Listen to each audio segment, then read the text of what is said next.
बहुत स्वागत है आप सभी का। आपके साथ मैं हूं अभिलाष मिश्रा। आप देख रहे हैं आपकी बात मध्य प्रदेश में राज्यसभा की खाली हुई एक सीट के लिए बीजेपी की तरफ से नामांकन भरा गया, मगर यह चेहरा मध्य प्रदेश का नहीं, एमपी से एक बार फिर से बाहरी चेहरे को राज्यसभा भेजा गया है।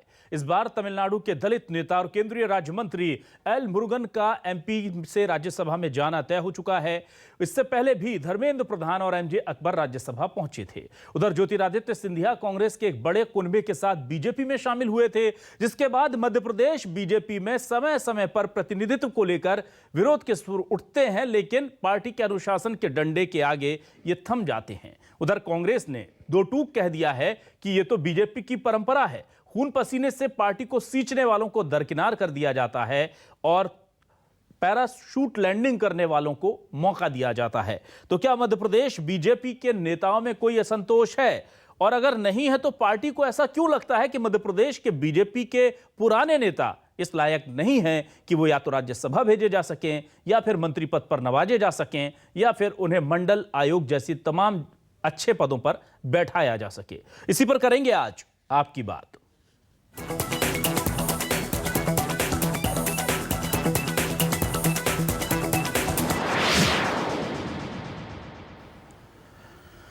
और आइए सबसे पहले देखते हैं कि क्या कहना है इस पूरे मामले को लेकर के केंद्रीय मंत्री प्रहलाद सिंह पटेल का, और साथ ही साथ कांग्रेस ने किस तरह से निशाना साधा है। सज्जन वर्मा का बयान भी सुनते हैं।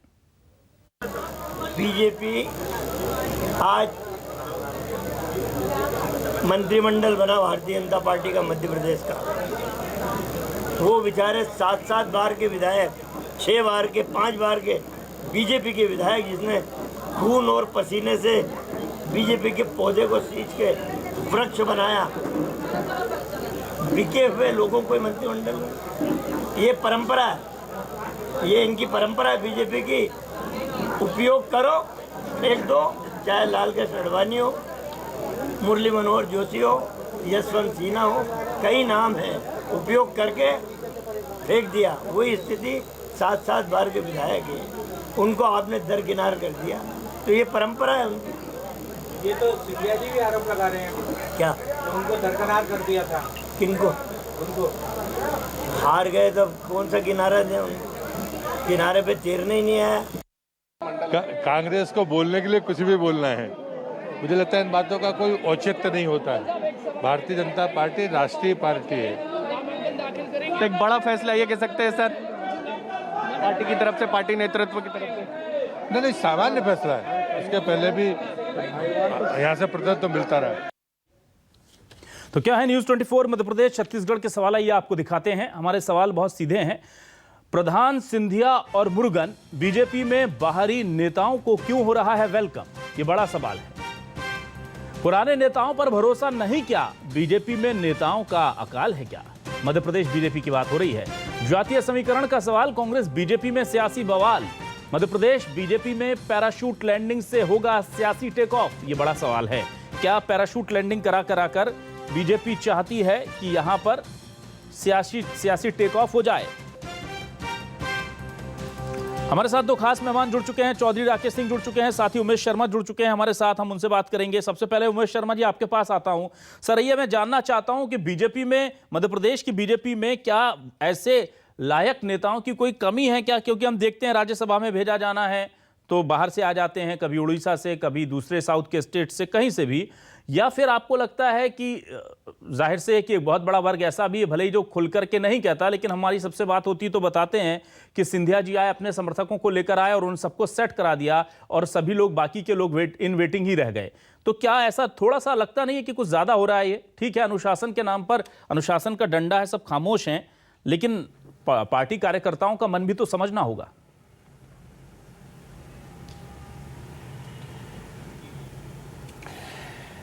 मैं बहुत विनयशीलता से आपके इस प्रश्न का उत्तर देता हूं जी। एक तो अनुशासन का डंडा जैसा शब्द भारतीय जनता पार्टी में कभी होता ही नहीं है। कोई डंडे की आवश्यकता नहीं है। भारतीय जनता पार्टी एक विचार आधारित राजनीतिक संगठन है। हमारे यहाँ जो निर्णय होते हैं वो पारिवारिक भाव से लिए जाते हैं। निर्णयों में सामूहिकता का समावेश होता है और भारतीय जनता पार्टी इस प्रकार के निर्णय करती है, उसके पीछे का आप भाव तत्व समझ लीजिए। हमारे स्थापना काल से जो हमारा वैचारिक अधिष्ठान रहा है वो वैचारिक अधिष्ठान का मूल तत्व यही है कि देश प्रथम। अभी भी आप देखेंगे भारतीय जनता पार्टी के प्रदेश अध्यक्ष जी ने पिछले दिनों कहा था कि यूथ फॉर पॉलिटिक्स और पॉलिटिक्स फॉर नेशन, भारतीय जनता पार्टी देश के लिए काम करती है, हमारे लिए देश प्रथम है। और जब किसी राजनीतिक दल में यह देश प्रथम का भाव आ जाता है तो व्यक्तिगत हित गौण हो जाते हैं, तब व्यक्तिगत महत्वाकांक्षाएं जो होती है वो समाप्त हो जाती है। और भारतीय जनता पार्टी का कार्यकर्ता जो होता है वो इस बात को बहुत अच्छी तरह समझता है कि भारतीय जनता पार्टी का जो संगठन है उसमें प्रत्येक कार्यकर्ता के लिए कार्य है और प्रत्येक कार्य के लिए कार्यकर्ता है। कौन से कार्यकर्ता को कौन सा कार्य दिया जाना है या कौन सा कार्यकर्ता ठीक ढंग से कर सकता है, यह भारतीय जनता पार्टी का संगठन तय करता है। एक तो ये बात, और दूसरा आपके मूल प्रश्न में जो भाव निहित था, आपने कहा था कि बाहर से आए हुए नेता ज्योतिरादित्य सिंधिया जी को आपने उल्लेखित करा है, आपने मुरुगन जी को उल्लेखित करा है, तो आप समझ लीजिए मैंने कहा ना कि भारतीय जनता पार्टी एक परिवार संगठन है, और जो परिवार संगठन होता है उस संगठन का जब विस्तार होता है तो भारतीय जनता पार्टी का ये परिवार का जब विस्तार होता है तो उस विस्तार के अंदर सभी को प्रतिनिधित्व प्राप्त होना चाहिए, चाहे ज्योतिरादित्य जी हो या मुरुगन जी हो। उनकी नियुक्ति से, उनको दायित्व दिए जाने से, उनको कार्य दिए जाने से अंततः राजनीतिक क्षेत्र के माध्यम से जो हमारा भाव देश प्रथम का है उसको कितना लाभ पहुंचता है, यह हमारे निर्णय का अंतिम कारक होता है। हमारे निर्णय जब अंतिम समय कसौटी पर खरे कसे जाते हैं तो अंतिम समय उस कसौटी के अंदर जो निर्णय होता है उसका भाव यह होता है कि अंततः भारतीय जनता पार्टी को बाद में देश को इससे क्या लाभ प्राप्त होगा। और भारतीय जनता पार्टी की राजनीति का चूंकि मूलाधार ही देश प्रथम है तो हमको संगठन का विस्तार करना है। अब जो मुरुगन जी का आपने विषय दिया है कि राज्यसभा में उनको पहुंचाया, केंद्रीय मंत्री का दायित्व दिया है, मैं समारोप करता हूं माननीय राकेश सिंह जी भाई साहब को, फिर आप समय दीजिएगा चौधरी जी को, मैं समारोप करता हूं बहुत छोटी सी बात से कि एक बात आप समझ लीजिए कि हमारी मान्यता है कि परम वैभवम नेतुम एतम स्वराष्ट्रम, हम परम वैभव के शिखर पर भारत माता को पहुंचाने की कल्पना लेकर काम करने वाले पथिक लोग हैं। और हमको लगता है कि वो यात्रा, वो ध्येय, वो मार्ग अभी दुरूह है। अभी हमको तमिलनाडु में विस्तार करना है, अभी हमको आंध्रा का विस्तार बाकी है, अभी हमारा विस्तार केरल में नहीं हुआ है। तो इन राज्यों में जहां हमारा विस्तार नहीं हुआ है वहां भारतीय जनता पार्टी का ये सर्वस्पर्शी भाव, भारतीय जनता पार्टी का ये सर्वव्यापी भाव कैसे पहुंचेगा, तब हम वहां की भाषा को, वहां के नेतृत्व को आगे बढ़ाएंगे। वो भारतीय जनता पार्टी के कार्यकर्ता के नाते मुरुगन जी भारतीय जनता पार्टी के ब्रांड एम्बेसडर के नाते वहां जाकर काम को विस्तार देंगे। तो उनको एक हाइट देना, उनको केंद्रीय मंत्री बनाना, उनको राज्यसभा के माध्यम से सम्मानित करना, ये हमारा ध्येय है, क्योंकि हम उन राज्यों में भारतीय जनता पार्टी के वैचारिक अधिष्ठान को फैलाना चाहते हैं, उसका प्रसार करना चाहते हैं। उमेश जी मैं आता हूं। चौधरी राकेश सिंह जी, ये कहा जा रहा है बीजेपी की तरफ से कि भाई देश प्रथम है और उसके लिए अगर हम सबको साथ लेकर चल रहे हैं तो उसमें कुछ गलत नहीं सोचना चाहिए। और जाहिर सी बात है कि मध्य प्रदेश ही सबको साथ लेकर चल रहा है, हम जो देख रहे हैं, चाहे वो उड़ीसा हो, चाहे वो साउथ हो, चाहे दिल्ली के लोग हों, पत्रकारिता जगत हो या कहीं के भी, ऐसा लग रहा है कि इसकी कीमत मध्य प्रदेश ही चुका रहा है और चुकानी भी चाहिए, पार्टी के लिए, देश के लिए होता है। लेकिन क्या आपको लगता है कि यह कीमत ज्यादा है और मध्य प्रदेश के स्थानीय नेताओं की उपेक्षा हो रही है बीजेपी में? देखिए, सर्वप्रथम तो ये भारतीय जनता पार्टी का निर्णय है और भारतीय जनता पार्टी की एकमात्र सीट है। और भाई थावरचंद गहलोत जी के इस्तीफा देने के बाद ये खाली हुई है, तो ये भारतीय जनता पार्टी का निर्णय है कि वो किसको भेजना चाहती है, किसको कहां से रखना चाहती है। लेकिन जहां तक हमारे मध्य प्रदेश के अस्तित्व की बात है, मध्य प्रदेश के हमारे भारतीय जनता पार्टी के नेताओं के प्रतिष्ठा की बात है, तो ये लगातार मैं समझता हूँ कहीं ना कहीं इसको आघात पहुंच रहा है। मध्य प्रदेश, उत्तर प्रदेश, राजस्थान, ये ऐसे प्रदेश हैं जो गुजरात से कहीं ना कहीं इनकी प्रतिस्पर्धा है। और मध्य प्रदेश के लोगों को, उत्तर प्रदेश के लोगों को किस तरीके से राजनीति में, भारतीय जनता पार्टी की राजनीति में पीछे किया जाए, राष्ट्रीय राजनीति में, उसके पीछे षड्यंत्र भारतीय जनता पार्टी के बड़े नेता दिल्ली में बैठकर कर रहे हैं। ठीक है। जहां तक मैं बात करूं कि भाई यहाँ कैलाश विजयवर्गीय जी जैसे लोग हैं, प्रभात झा साहब जैसे लोग हैं, आदरणीय पवैया जी जैसे लोग हैं, नई पीढ़ी के लोग हैं, डॉक्टर गौरीशंकर सेजवार हैं, अनुसूचित जाति में मध्य प्रदेश के बहुत बड़े चेहरे हैं, ऐसे तमाम नेता हैं। लेकिन जब निर्णय करने की बात आएगी वर्तमान परिवेश में, केंद्रीय नेतृत्व मध्य प्रदेश की उपेक्षा भारतीय जनता पार्टी के वरिष्ठ नेताओं की कर रहा है। लेकिन मैं फिर कहूंगा, आपने तो उसको डंडा कह दिया। डंडा तो उमेश भाई सही कह रहे हैं कि डंडा इसमें अनुशासन का नहीं है। डंडा तो सुबह सुबह लेके ये लोग प्रैक्टिस करते हैं, लट लेके। वो उनके भाव में रहता है कि मुझे। दूसरा, उन्होंने कहा कि देश पहले है। मैं अब वैचारिक संस्था पे तो जाना ही पड़ेगा उमेश भाई। दूसरा, उन्होंने कहा कि देश पहले है। मैं आदरणीय आजकल उनको पढ़ता हूँ गोलवलकर जी को, तो उन्होंने ये कहा है कि राष्ट्र पहले। और उनके राष्ट्र का अभिप्राय, अभिलाष जी, ये संप्रभु राष्ट्र नहीं है। उनके राष्ट्र का अभिप्राय है कि बहुसंख्यक लोग, बहुसंख्यक समाज, वो राष्ट्र माना है। उन्होंने राज्य को जो है देश माना है। तो राष्ट्र उनके लिए सर्वोपर नहीं है, उनके लिए बहुसंख्यक लोग सर्वोपर हैं। जो हिटलर ने किया उसकी तारीफ करते हैं, जो बहुसंख्यक समाज करता है उसकी तारीफ करते हैं। बहरहाल मैं मूल बात पे आना चाहता हूँ कि मध्य प्रदेश के नेताओं में बहुत पेशेंस है, भारतीय जनता पार्टी के लोगों में, और ईश्वर उनको और ताकत दे कि इसी तरीके से वो घर बैठे रहें, मध्य प्रदेश की राजनीति में यहीं अन्य प्रदेशों के इंचार्ज बने रहें, लेकिन राज्यसभा लोकसभा तक पहुंचने का उनको मौका भारतीय जनता पार्टी नहीं दे।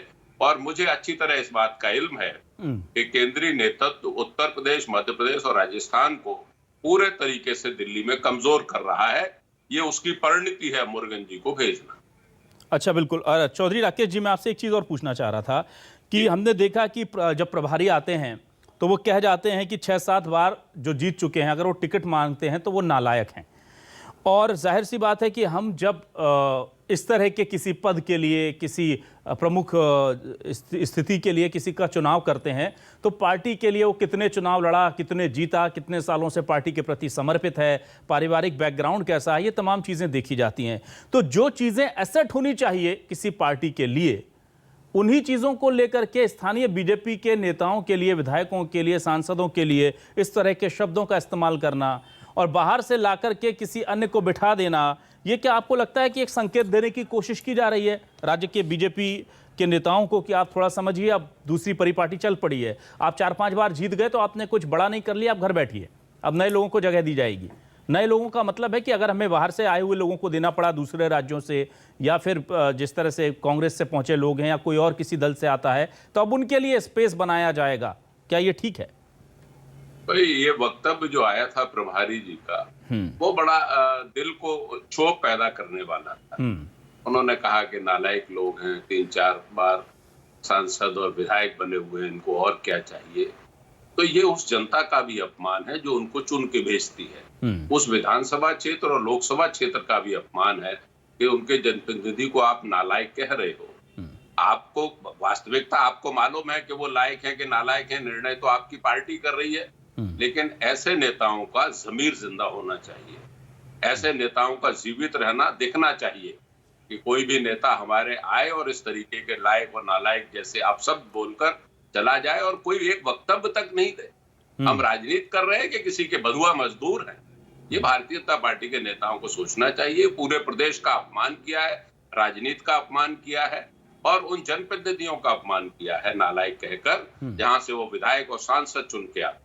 ठीक है उमेश जी, देखिए 2 चीज़ों को मैं जोड़ रहा हूं, हो सकता है आपको अजीब लगे लेकिन मैं इसलिए जोड़ रहा हूं क्योंकि जो संकेत मिल रहे हैं वो ये है कि अभी बहुत कुछ चीज़ें हैं जो बाहर से आकर के उन लोगों के लिए हो सकती है, मतलब कि मध्य प्रदेश के नेता बहुत ज़्यादा अभी उम्मीदें ना लगाएं और ख़ासतौर से किसी पद को लेकर के। जाहिर सी बात है, सियासत में अगर कोई रहता है 20-50 साल तो उसकी उम्मीदें होती हैं, उसकी अपेक्षा होती है, जन आकांक्षा भी होती है कि हमारा जनप्रतिनिधि और बड़े पद पर जाए। और दूसरी तरफ जो बयान आया था जिस तरह का कि 6-7 बार जो लोग जीत चुके हैं वो अगर टिकट मांगते हैं तो उनसे बड़ा नालायक कोई नहीं, मैं कोट अनकोट कर देता हूं उसको। तो इस तरह के जो बयान है और ये जो संकेत है, आपको लगता है ये ठीक है? क्योंकि बीजेपी की परिपाटी नहीं रही। हमने तो देखा है कि बीजेपी में उन लोगों को भले ही पद ना दिया जाता हो पर सम्मान तो पूरा दिया जाता था। जो 6-7 बार जीत गया उसके सम्मान में कभी कमी नहीं होती थी सर। लेकिन उमेश जी, जो बयान आया है उससे ऐसा लगता है कि पद देना नहीं देना बात है, सम्मान तो ले लिया पार्टी ने।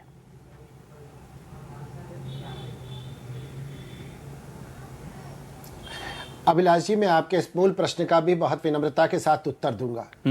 एक तो जो राकेश सिंह जी भाई साहब जिस बात को बढ़ा रहे थे, मैं उसको थोड़ा सा 5-10 सेकंड में समारोप करता हूं इस विषय का। जी। ऐसा नहीं है कि मध्य प्रदेश के नेताओं को सम्मान नहीं मिलता या मध्य प्रदेश के नेताओं को अन्य राज्यों में जाकर नेतृत्व करने का अवसर प्राप्त नहीं होता है। अब कर्नाटक तो हिंदी भाषी प्रदेश नहीं है, वहां तो कन्नड़ भाषी है। वहां पर अगर मध्य प्रदेश के नेता जाकर थावरचंद गहलोत को राज्यपाल बनाया जाता है तो ये प्रश्न तो कर्नाटक के लोग भी खड़ा कर सकते हैं कि कर्नाटक के साथ ठीक काम नहीं हो रहा है और मध्य प्रदेश से यहां पर लाकर राज्यपाल बना दिया गया है। अब मध्य प्रदेश से आप देखें, प्रहलाद पटेल जी हो, नरेंद्र सिंह तोमर जी हो, वीरेंद्र खटीक जी हो, ज्योतिरादित्य सिंधिया जी हो, बहुत सारे नेता हैं जो केंद्रीय मंत्रिमंडल में मध्य प्रदेश का प्रतिनिधित्व करते हैं। कैलाश विजयवर्गीय जी मध्य प्रदेश मूल के नेता हैं, वो पश्चिम बंगाल में जाकर वहां के चुनाव प्रभारी बनाए जाते हैं। तो इसका तात्पर्य यह नहीं होता है कि पश्चिम बंगाल में सुयोग्य लोग नहीं है बंगाली भाषी और इसलिए मध्य प्रदेश से भेजना पड़ा। ये पार्टी की अपनी एक आंतरिक व्यवस्था होती है। मैंने कहा ना कि किस कार्य के लिए कौन सा कार्यकर्ता उपयुक्त होता है, ये भारतीय जनता पार्टी का संगठन बहुत गहराई के साथ बहुकोणीय दृष्टिकोण से विचार होता है। ऐसा निर्णय का कोई एक कोण नहीं होता है। तो एक तो ये विषय समाप्त करता हूं और दूसरा जो आपने प्रश्न मुरलीधर राव जी भाई साहब की बात पे कहा, एक तो वो हिंदी भाषी है, उनका थोड़ा सा हिंदी भाषा पर उतनी दक्षता नहीं है। उनके जो कहने की भाषा थी, मुझे लग रहा है कि सारा छिद्रान्वेषण उस भाषाई शब्द पर हुआ है, उनके भाव को नहीं समझा गया है। उनका भाव कतई ये नहीं था कि वे किसी नेता को नालायक कह रहे थे या उनका भाव ये नहीं था कि वे निरपुत कह रहे थे, है ना। नालायक से उनका अभिप्राय जो मुझे लगता है, मैं हिंदी का बहुत छोटा सा विद्यार्थी हूं अभिलाष जी, और अकिंचन मैं जो समझ पाया हूं, उनके कहने का अभिप्राय मतलब केवल इतना सा रहा था कि जो 5-5, 6-6 बार से लोग चुनाव जीत कर आ रहे हैं, अगर उनके भीतर की ये जो इच्छाएं हैं तो उनको लगता था कि आगे वाली पीढ़ी को अवसर देना चाहिए, उनके लिए कोई और काम होना चाहिए। तो उनका यह कहने का मतलब कतई नहीं था कि वे नालायक हैं या नाकारा हैं या अस्वीकृत कर दिए गए हैं। थोड़ी सी भाषाई दुविधा उनके साथ होती है। हम भी अगर साउथ की कन्नड़ या तमिल या मलयाली किसी भाषा को कभी बोलने का प्रयास करेंगे तो इस तरह की व्याकरण सम्मत त्रुटियां हमसे भी हो सकती हैं। तो ये कोई बहुत बड़ा, अभिलाष जी, भारतीय जनता पार्टी ने इस विषय को कोई बहुत बड़ा विषय नहीं माना है। जो राकेश सिंह जी भाई साहब चिंता व्यक्त कर रहे थे कि किसी नेता की प्रतिक्रिया नहीं आई तो क्या बंधुआ मजदूर हो गए, तो नेताओं की प्रतिक्रिया इसलिए नहीं आई अभिलाष जी क्योंकि भारतीय जनता पार्टी के नेता भलीभांति जानते थे कि मुरलीधर राव जी का जिस शब्द को मीमांसा की जा रही है, जिस शब्द को बहुत ज्यादा प्रचारित करा जाता, उनका भाव कतई भी वैसा नहीं था। तो मुझे लगता है कि एक तो ये इस विषय का उत्तर हो गया, इसलिए किसी की बहुत ज्यादा उस पर प्रतिक्रिया आई नहीं है। अच्छा, ठीक है। और आखिरी बात, फिर मैं राकेश सिंह जी भाई साहब को सुनना मुझे सदैव से बहुत अच्छा लगता है। वे कांग्रेस पार्टी के जो बहुत अध्ययनशील नेता रहे हैं, उसमें उन्होंने बहुत अच्छी बात कही कि वो गुरु गोलवलकर जी को पढ़ते हैं। तो ऐसे अध्ययनशील व्यक्ति का मैं बहुत सम्मान करता हूं, मैं उनको सुनना चाहूंगा। मैं अपनी तरफ से इस विषय को समारोप करता हूं, जब आप दोबारा अवसर देंगे तो फिर जुड़ूंगा। मेरा केवल इतना सा कहना है कि भारतीय जनता पार्टी के अंदर आज हम जिस मुकाम पर पहुंचे, जिस समय हमारा प्रारंभ रघुमन कन्या आर्य विद्यालय में 1951 में हुआ था, विजयादशमी पर्व के दिन 21 अक्टूबर को, अभिलाष जी, तब हम लोग 5 लोग थे, वो भी राष्ट्रीय स्वयंसेवक संघ से। द्वितीय सर संघ चालक जी ने जो प्रचारक भेजे थे, उन लोगों ने जनसंघ की यात्रा को डॉक्टर श्यामा प्रसाद मुखर्जी के साथ आगे बढ़ाया। मैं संक्षिप्त में समाप्त करता हूं। और 1984 में हम इस यात्रा को लेकर आगे चले और 1984 में हमने वो दुर्दिन भी देखा है कि देश भर के अंदर हम केवल 2 लोकसभा की सीटें जीत पाए थे। आपका सफर तो देखिए, सफर पर सवाल नहीं है सर, लेकिन जो विचलित और हताश महसूस नहीं करा ना। और आज अगर हम जहां हैं, अभिलाष जी, समाप्त करता हूं जी, आज हम जहां हैं अभिलाष जी, आज जहां हैं, आज 303 हमारे सिंगल है, हम भारतीय जनता पार्टी के लोकसभा के 303 मेंबर हैं। तो आज हम यहां पर जो पहुंचे हैं ना, उसके पीछे कार्यकर्ता का ये जो भाव है ना कि हम देश प्रथम मान के चलते, मेरा हित गौण है, मेरा हित नगण्य है, मेरा हित शून्य है, मेरा संगठन प्रधान है, क्योंकि मेरा संगठन देश की बात करता है। ठीक है, मैं आता हूं चौधरी राकेश सिंह जी आपके पास। मैं आपसे ये जानना चाह रहा हूं कि जिस तरह से लगातार आला कमान संकेत दे रहा है कि वो पुराने लोगों को या इस तरह के लोगों को, या मतलब मैं देखूं तो अगर मैं उमेश शर्मा जी की भाषा में कहूं तो नवाचार करने में वो गुरेज नहीं करेगा और नवाचार के लिए पार्टी कार्यकर्ताओं को तैयार रहना चाहिए। लेकिन चौधरी राकेश सिंह जी, जिस तरह से अभी उमेश जी ने कहा कि जो लोग 5, 6, 7 बार जीत चुके हैं उन्हें दोबारा टिकट नहीं मांगना चाहिए, यह बात केवल छोटे कार्यकर्ताओं के लिए लागू होती है, विधायकों के लिए, सांसदों के लिए, या ऐसे भी लोग जो सीएम पद पर 2, 3, 4 बार रह चुके हैं उनके लिए भी आप कहेंगे कि ये चीजें लागू होती हैं और ये उन्हें भी संकेत दिया गया था, या फिर यहां पर थोड़ा सा मतलब कहेंगे कि नहीं नहीं वो केवल उनके लिए था, इनका कहने का तात्पर्य नहीं था? क्या आपको लगता है ये तो एक तरह से संकेत था सभी के लिए कि जो 2-3 बार एक पद पर रह लिया वो रह लिया, वो संगठन का काम करे? Hello ji please. Bharatiya Janata party अपनी सुविधा के अनुसार अपने सिद्धांतों को उपयोग करती है।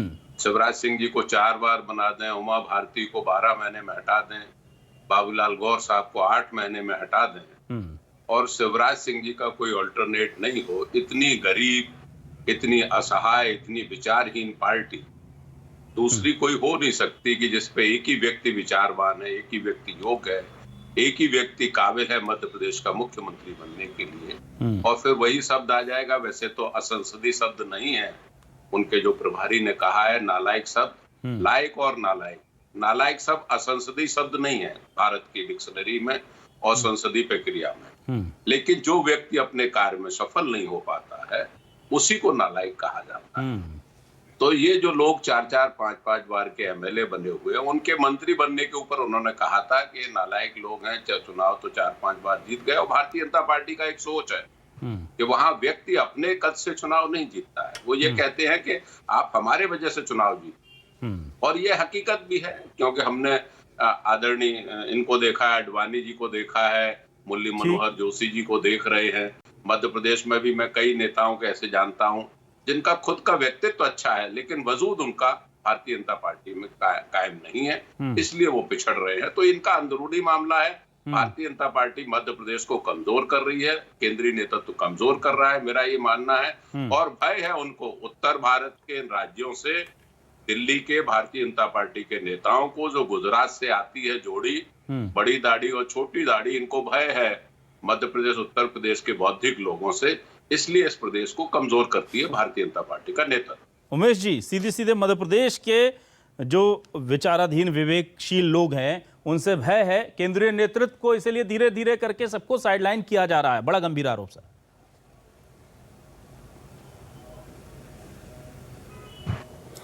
अभिलाष जी, मैं इस प्रश्न का उत्तर देने के बजाय प्रति प्रश्न करना चाहता हूं चौधरी राकेश सिंह जी भाई साहब से। मुझे तो केवल इस बात का उत्तर दे दें कि आपके हाईकमान को तो किसी से भय नहीं है, फिर किस बात से आशंकाग्रस्त हैं, किस बात से आशंकित हैं?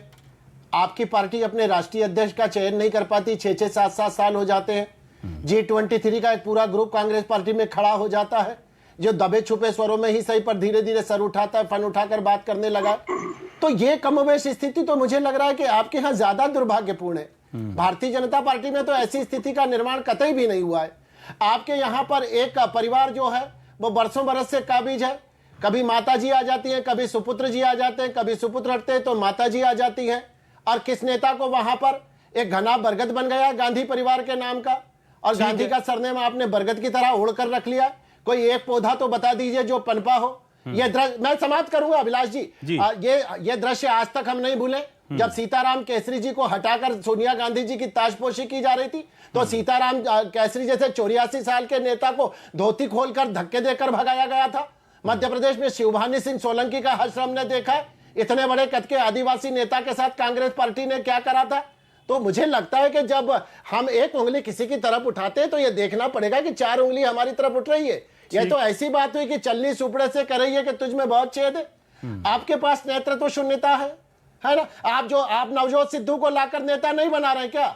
आप हम पर आरोप लगाते हैं सिंधिया जी को लेकर।